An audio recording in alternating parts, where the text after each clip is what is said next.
was a guitarist who switched to bass.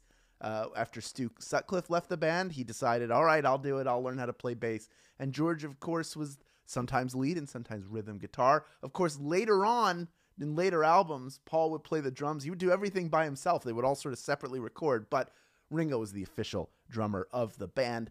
13% of you out on that one, but already most of you coming right back in using maybe the free rejoins you earned a week or two ago during Second Chance Week. That is what I like to see. We have over 26,100 of you in the game total. Over 24,000 of those people are vying for a piece of our $1,000 grand prize. So we are ready to move on to question number 2, worth 1 bonus SB. Here it is. Which of the following songs was not released by the Beatles? Was it Baby Got Back, Get Back, or Back in the USSR? Which of those is not a Beatles song? The Beatles had 3 world-class songwriters in their band, and Ringo, churning out hit after hit, but none of them can take credit for Sir Mix-a-Lot's Baby Got Back. That came much later. They were already broken up by then. One of them was already gone. 93% of you knew that. Of course, you know Get Back was part of their final album, and Back in the USSR, if you know what albums that is on, that might help you out later in this game. Overall, 93% of you getting it right. I like to see that. And of the people who got out, half of you have come back in using free rejoins. I like to see that as well. And the rest of you hanging out because you know there are bonus SB and a 5 SB swag code for the US players coming later on in this game. So let's move on and get you closer to both of those things. I got 1 bonus SB right now to anybody who can correctly answer question number 3. Here it is. What Beatles character picks up a rice in the church where a wedding has been? Is it Mean Mr. Mustard, Eleanor Rigby, or Rocky Raccoon? Who am I talking about? This haunting track off of Revolver tells the story of a deceased woman who keeps a face in the jar by the door. Who is it for? Only Eleanor Rigby knows. She's the only one. Eleanor Rigby. Come on, that's who we're talking about. All the lonely people. Where do they all come from? 87% of you getting that one right. Well done. That is what I like to see. Still people doing well.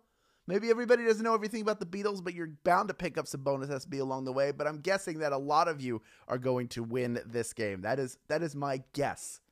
That a lot of you are going to do really well. We're over 21,000 hunting for the grand prize right now. So far I'm right. Let's move on to 1 bonus SB in question number 4. Here it is. Which of the following was not one of the Beatles' nicknames? The cute one, the shy one, or the karate one? Which of these is not one of their early nicknames? If only Elvis had joined the band at some point, he could have made the answer I'm looking for an actual nickname. But as it stands, none of the Beatles were known as the karate one. The karate one is the fake. 96% of you getting that one right. Well done. You had the cute one, the shy one, the funny one, and I can't even remember the 4th one. The smart one? Clever one? The clever one. The clever one was John. Of course, the shy one was George, and the cute one was Paul. I think I'm right there. Let's move on to question number 5, worth 1 bonus SB if you get it right. Which Beatles album features the band wearing colorful satin uniforms? Is it Sgt. Pepper's Lonely Hearts Club Band, Meet the Beatles, or Let It Be?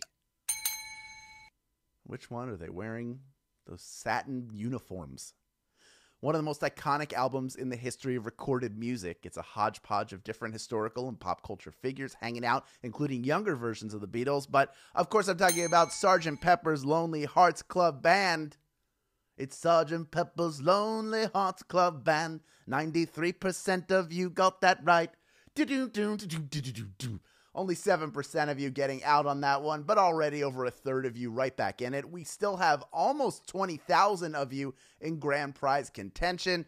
We are halfway through this Beatles game, and that is not bad. You are doing very, very well. Be proud of yourselves, everybody, even those of you sticking around, because you're not giving up.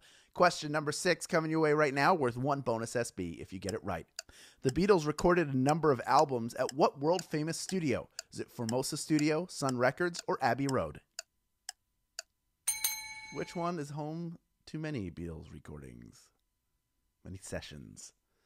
They recorded there so often that there's an album named for it, and other artists like Kate Bush, Radiohead, and Kanye West have all recorded at Abbey Road, just like the Beatles did. 88% of you getting that one right. Well done. You can see there's video on YouTube of the 3 surviving Beatles, I think sometime in the 90s, going back to Abbey Road and in the room where they recorded most of their music and how they played around with the room, and when stereo was introduced, them playing with music panning left and right because it just wasn't done at that point. Very interesting stuff. We are ready to move on, though, into question number 7. It's worth 1 bonus SB if you get it right. Here it is. Which Beatles song is based on Paul's method for picking up girls? Is it Michelle, I Want You, She's So Heavy, or Sexy Sadie? One of these is about how he would pick up the ladies back in the day. He didn't have the raw magnetism of John, so Paul's trick for picking up girls at parties was to pretend he was French, which later translated into the song Michel, Michel, my belle, sont des mots qui vont très bien ensemble. That's Paul trying to pick up all the girls listening to the album at the time, saying, look, I swear I'm French. 64% of you knew that one, though. Well done. A little bit of obscure Beatles trivia for you, but 36% of you missing out on that one. That was our hard question. To have our hard question already be behind us and have almost 16,000 of you still vying for a piece of that $1,000 grand prize is not bad. That is because, of course, 2/3 of the people who got out came right back in using those free rejoins. That is what I like to see. We're getting so close to 16,000 people back in it. I don't know if we're going to get there. I can't. Oh, maybe. Here we go. Here we go. We're getting there. Close enough. Folks, we are moving on now to question number 8, worth 1 bonus SB if you get it right. Here it is. The album The Beatles is better known by what name? Is it the White Album, the Green Album, or the Plaid Album? That's right. This album is actually called The Beatles. This is a long album and a weird one.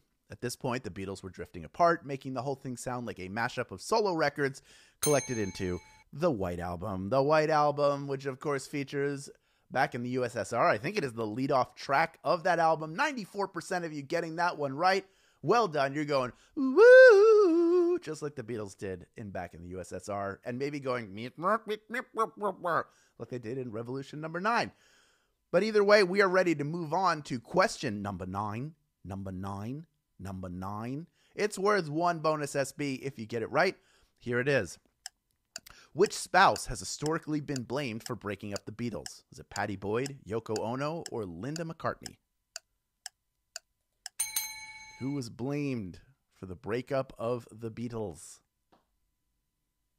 Yes, she sat in on recording sessions, which was not something any of the spouses had ever done before. But let's be honest, the Beatles were well on their way to a breakup with or without Yoko Ono. Yoko Ono, it was not her fault. She gets blamed unfairly. 15,039 of you have made it this far, and you are ready for our final question. And if you had fun playing this game, this fab game, tell your friends about it. Post to social media with the hashtag SBLive, but make sure you include your share link. You get that by clicking the Get More Rejoins button in the main menu of this app. When you share that link and somebody signs up with it and also enters the code that you get when you press that button, you get a free rejoin for each person who does that. I also want you to take on stress sweat with Secret Clinical Deodorant and earn SB while doing it.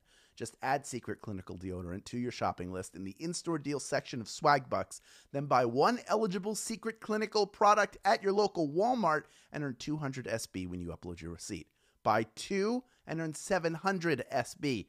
You have to be a U.S. player to take advantage of this offer, and U.S. players, you will find a 5SB swag code on that offer page. So here's what you do to get that code. Click the secret image after the game, Secret Clinical Deodorant. This is publicly aware that this image will show up. It will take you to a page where your code is sitting. You will take that code and enter it in the swag button or the mobile app. It'll be there until 10:30 p.m. Eastern Time, 7:30 p.m. Pacific Time. Again, click on the little advertising image you see at the end of this game. That will take you to a page that has a 5SB swag code if you are a U.S. player, of course. Folks, 15,113 of you vying for a piece of our $1,000 grand prize in this first ever Beatles game. Over 26,000 of you total playing along. Everyone can earn a bonus SB if they correctly answer our final question. Question number 10. Here it is. Complete this lyric. I ain't got nothing but love, babe. Is it 8 days a week, 1 day at a time, or 3 days part-time?